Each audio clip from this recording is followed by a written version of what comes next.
On va du coup passer au challenge Accenta, qui est un challenge de reinforcement learning et qui va être présenté par Jérémy et Sylvain, normalement. Merci.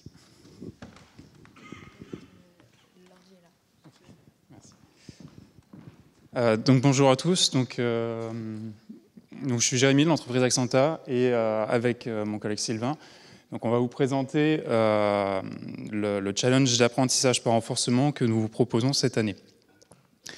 Donc avant de commencer, quelques mots sur l'entreprise Accenta. Donc Accenta, c'est une start-up qui investit dans les deep tech et dans la transition énergétique et qui propose une solution innovante qui combine l'apprentissage automatique, l'optimisation mathématique et le stockage intersaisonnier de chaleur pour réduire les émissions de gaz à effet de serre et la consommation énergétique des bâtiments, surtout sur la partie chauffage et climatisation consommée donc par ces bâtiments.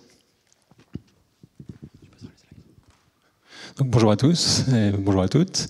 Le challenge qu'on vous propose aujourd'hui va porter sur l'optimisation des émissions de gaz à effet de serre qui sont dues au chauffage et à la climatisation de grands bâtiments. On va vous demander donc de proposer un algorithme pour optimiser les systèmes de pilotage dynamiquement de ces bâtiments afin de réduire ces émissions de CO2. Donc Accenta propose déjà aujourd'hui des solutions à ce type de problème qu'on peut regrouper en deux types.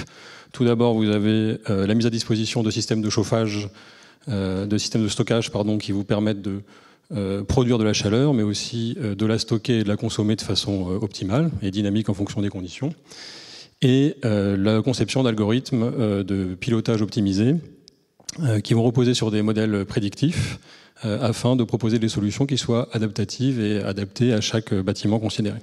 Aujourd'hui, ce qu'on va vous demander, dans ce challenge, c'est d'améliorer cette seconde partie, c'est-à-dire de proposer des nouveaux algorithmes à base d'apprentissage par renforcement pour l'optimisation de ces systèmes thermiques. Alors juste un petit mot sur l'apprentissage par renforcement, puisque contrairement à la majorité des challenges qui vous ont été proposés, on ne va pas résoudre des problèmes d'apprentissage supervisé ou non supervisé. L'apprentissage par renforcement diffère assez sensiblement de ces approches.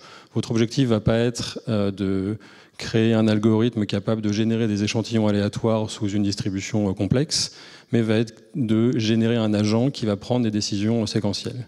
Et donc la différence majeure va être que vous allez proposer une politique qui va devoir introduire des solutions de contrôle dynamique et devra s'adapter en fonction d'un contexte aléatoire et d'une interaction avec un environnement. Et donc, vous avez sûrement entendu parler de ces méthodes d'apprentissage par renforcement, mais je vous en dis un petit mot de façon générique, et ensuite Jérémy vous proposera les versions les plus précisément liées à Accenta. Donc, votre agent, vous allez devoir définir une politique optimale. Donc, cette politique, ça va être un modèle paramétrique qui va dépendre d'un certain nombre de paramètres que vous définirez. Et votre agent va devoir prendre une action à chaque instant en fonction de son environnement. Cette action aura deux conséquences, c'est de mettre votre agent dans un nouvel état et ça va vous générer une récompense liée à l'interaction avec l'environnement. Votre objectif va être de séquentiellement mettre à jour les paramètres de la politique afin d'optimiser les récompenses cumulées au fil du temps, qui seront liées à l'optimisation énergétique de ces bâtiments. Et donc je vais maintenant laisser la parole à Jérémy pour vous expliquer dans le contexte Accenta ces méthodes de renforcement. Merci. Donc après cette présentation générale du cas de l'apprentissage par renforcement, nous allons regarder d'un petit peu plus près le framework spécifique en fait, au challenge qu'on vous propose cette année.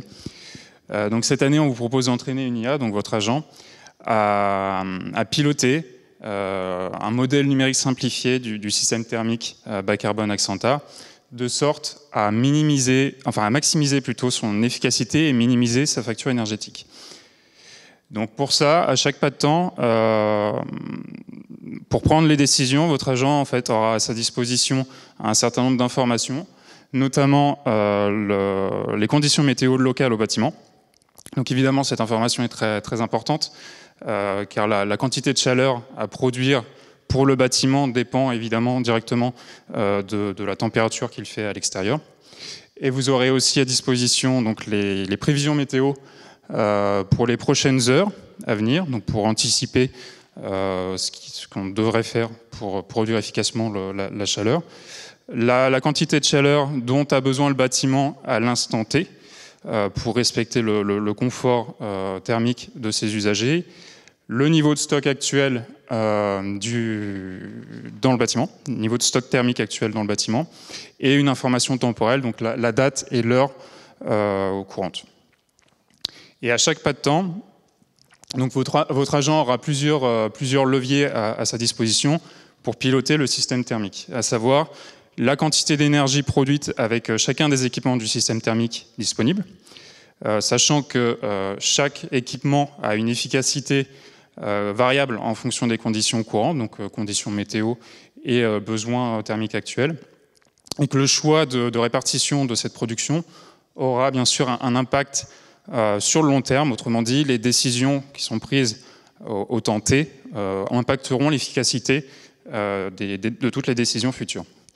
Et ces choix déterminent aussi de façon implicite la quantité d'énergie à stocker ou à déstocker. Donc ce challenge n'étant pas un challenge d'apprentissage supervisé, le processus d'écriture et d'évaluation du modèle est un petit peu différent des autres challenges. L'environnement sur lequel entraîner votre agent sera installé via une commande pip, hein, comme n'importe quelle bibliothèque Python. Et vous serez amené donc à écrire et entraîner votre agent sur votre machine. Et une fois que vous serez satisfait du résultat, vous devrez publier pour évaluation donc cet agent entraîné sur la plateforme ENS via un référentiel Git que vous aurez préalablement créé sur GitHub ou sur GitLab. Donc le choix d'implémentation de l'agent est très libre, tant au niveau technique qu'au niveau algorithmique. La seule contrainte, c'est d'implémenter une fonction prédéfinie en Python pour que l'agent puisse être chargé correctement par la plateforme.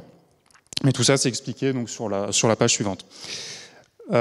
Sur cette page, vous aurez aussi un exemple d'agent préentraîné montrant donc, comment concrètement implémenter un agent et comment l'entraîner. Et toute la procédure d'évaluation est quant à elle documentée sur la plateforme ENS. Alors la page du challenge n'est pas encore disponible sur la plateforme, elle le sera normalement ce soir ou d'ici demain matin. Mais en attendant, vous pouvez déjà tester l'environnement et tester l'apprentissage de l'agent sur cette page-là. Donc si toutefois vous avez besoin d'informations supplémentaires, nous pouvons très bien organiser une ou deux sessions de questions-réponses regroupées dans les jours à venir. Et si là vous avez des questions, n'hésitez pas à nous contacter.